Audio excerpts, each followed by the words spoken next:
Hello everyone, आपके अपने YouTube channel ओजी classes में आपका हार्दिक स्वागत है। तो हम यहाँ पे एसएससी जीडी के प्रीवियस पेपर क्वेश्चन पेपर कर रहे थे, जिसमें हिंदी के कुछ क्वेश्चन आए हुए थे, उनका हम एनालिसिस कर रहे थे ना। तो प्रैक्टिस सेट 14 कर लिए थे हमने, आज प्रैक्टिस सेट 15 करेंगे। तो शुरू करें। पहला प्रश्न है हमारा, उसने मेरे साथ गद्देदारी की, उपरोक्त वाक्य में किस भाग में अशुद्धि है। अब यहाँ देखो, जो गद्देदारी शब्द है ना, इसका शुद्ध रूप क्या होता है? गद्दारी, यानी कि छल कपट, धोखा किया है ना, धोखा या फिर छल कपट है ना। उसने मेरे साथ धोखा किया है ना, ये भी कर सकते थे हम। तो इसका अशुद्ध क्या है इसमें? गद्देदारी। तो ऑप्शन नंबर 2 हमारा बिल्कुल सही हो जाएगा। आगे देखो।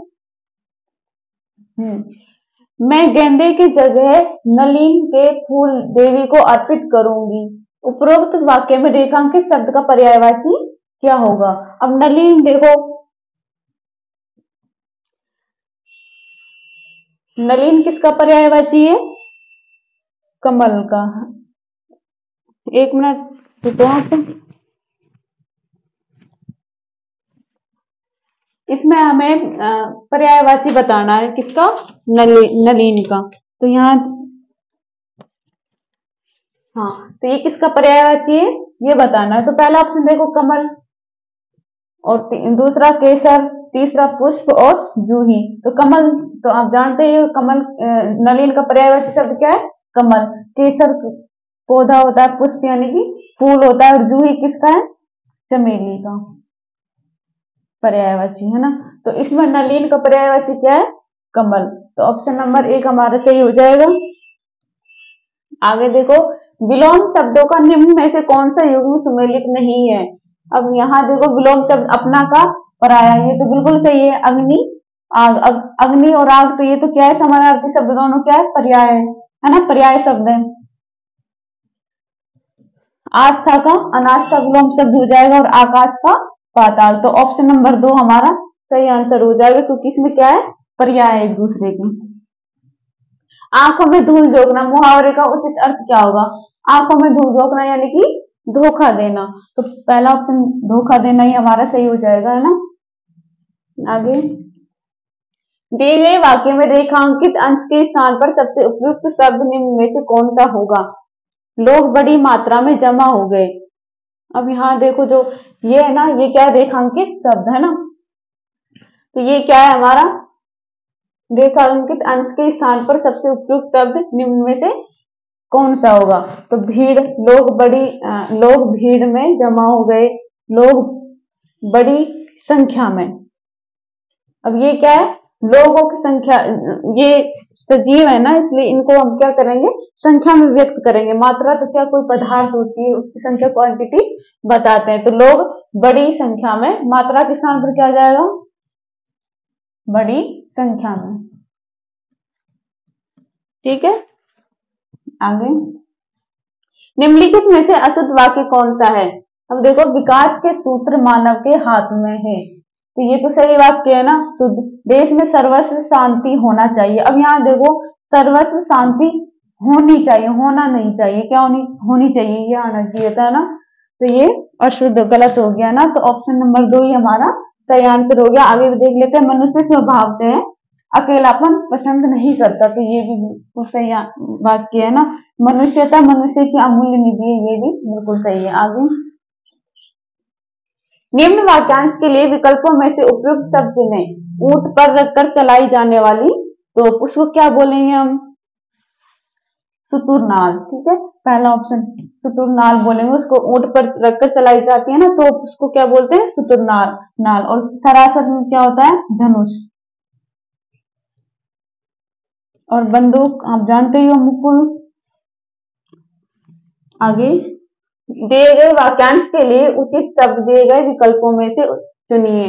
जो सबके आगे रहता, उसको क्या बोलेंगे हम? अग्रणी। ठीक है। अब अग्रगण्य और अग्रिम, अग्रज, तो इसमें हमारा सही आंसर क्या हो जाएगा?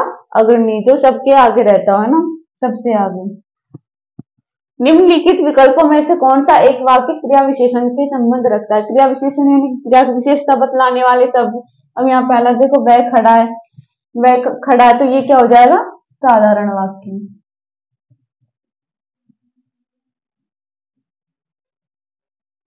ठीक है, सीता यहाँ आ रही है। अब आ रही है ना, तो कहाँ आ रही है, कहाँ से हम प्रश्न करेंगे तो क्या उत्तर आ रहा है हमारा? यहाँ। तो ये कौन सा क्रिया विशेषण है? स्थानवाचक क्रिया विशेषण।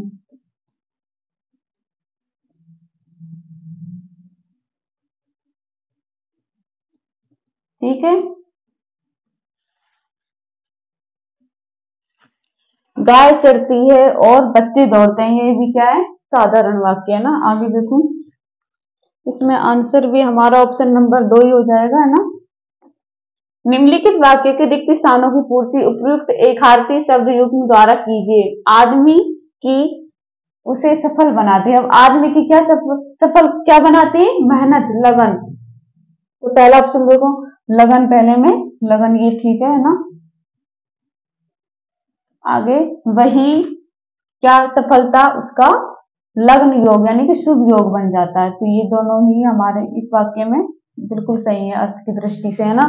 ताजा, ये देखो, आदमी की ताजा उसे सफल बना, ताजा थोड़ी यहाँ पे तो क्या आता है? आना चाहिए था मेहनत, लगन, है ना। तो ये ऑप्शन नंबर 1 हमारा बिल्कुल सही हो जाएगा। आगे, निम्न वाक्य में रेखांकित शब्द को विकल्पों में से दिए गए शब्दों में से उपयुक्त शब्द से बदलें। मैं आशा करूंगा कि उस समय पर आपके पास पहुंच जाऊं। अब यहाँ आशा जो शब्द है ना, वो क्या है? अशुद्ध है ना।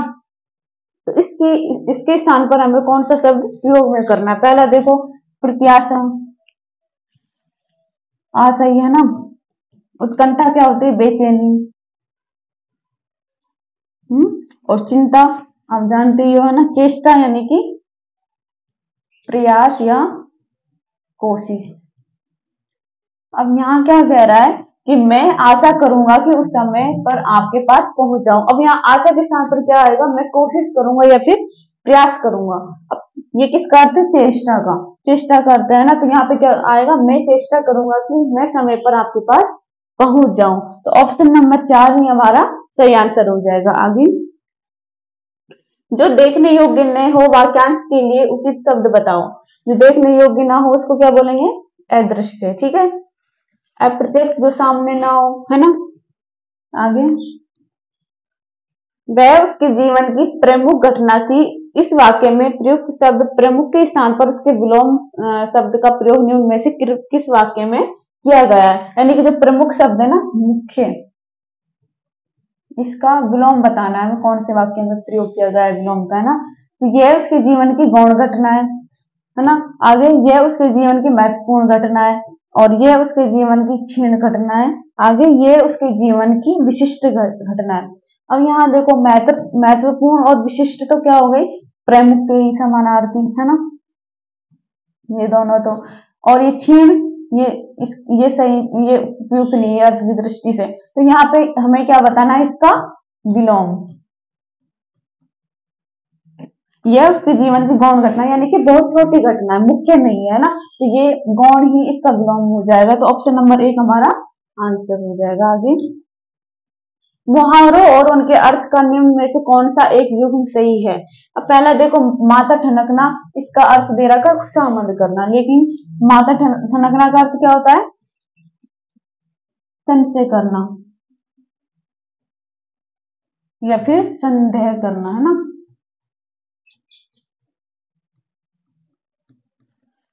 मन मैला करना, इसका क्या हो जाएगा? खिन्न होना या फिर अप्रसन्न होना।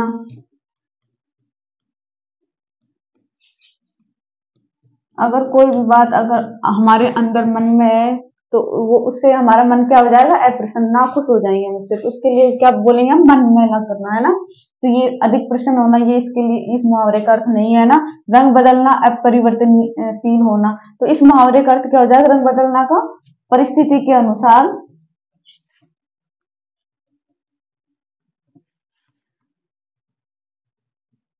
बदलना, यानी कि विचार बदलना, है ना। जैसे मेंढक के लिए बोलते हैं हम रंग बदलना, मेंढक परिस्थिति के अनुसार अनुकूल रहता है ना, अपना रंग बदल लेता है। और बालू से तेल निकालना, असंभव को संभव बनाना। अब इस मुहावरे का सही अर्थ है असंभव कार्य को संभव करना। तो ऑप्शन नंबर 4 ही हमारा आंसर हो जाएगा। इसमें सही पूछा है कि कौन सा मुहावरा कौन इसके लिए सही अर्थ दे रखा है। ठीक है, आगे देखो, निम्नलिखित विकल्पों में से किस वाक्य में संख्यावाचक विशेषण का उपयोग उचित प्रयोग नहीं किया गया है। नहीं के लिए पूछा और संख्यावाचक के लिए ना, जिसमें कितना या फिर कितने शब्द से हम प्रश्न करेंगे। कितना या कितने। पहला ऑप्शन देखो, दिल्ली के पास यमुना में जरा सा पानी है। अब दिल्ली के पास यमुना में कितना पानी है, कितना पानी, जरा सा। तो इसमें तो क्या है, संख्यावाचक विशेषण है ना। मेरी गाय थोड़ा दूध देती है, मेरी गाय कितना दूध देती है, थोड़ा। तो ये भी इसका आंसर आगे है ना, तो इसमें भी है संख्यावाचक विशेषण। आगे देखो, यह किसका खरगोश है। अब यहाँ देखो, जो किसका शब्द है ना, ये क्या संख्यावाचक विशेषण में नहीं आता। गौरव के पास थोड़ी सी भूमि बची थी। गौरव के पास कितनी भूमि बची थी, थोड़ी सी। तो इसमें भी आंसर आ रहा है इसका कितना या फिर कितने का। तो इसमें भी क्या है, संख्यावाचक विशेषण इसमें नहीं है। तो ऑप्शन नंबर 3 में नहीं है। ठीक है,